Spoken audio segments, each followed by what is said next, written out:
Cache-toi vite.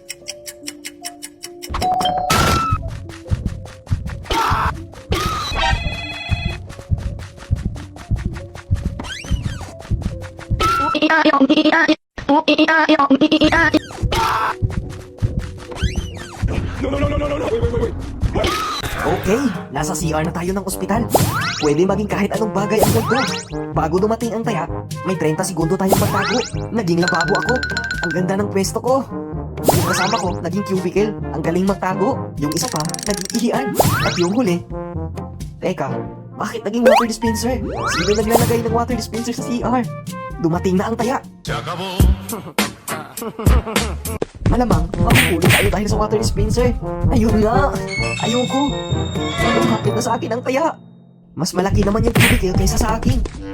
Nahuli ako. Bakit ako? Tara, maglaro rin kayo ng hide and seek sa WePlay.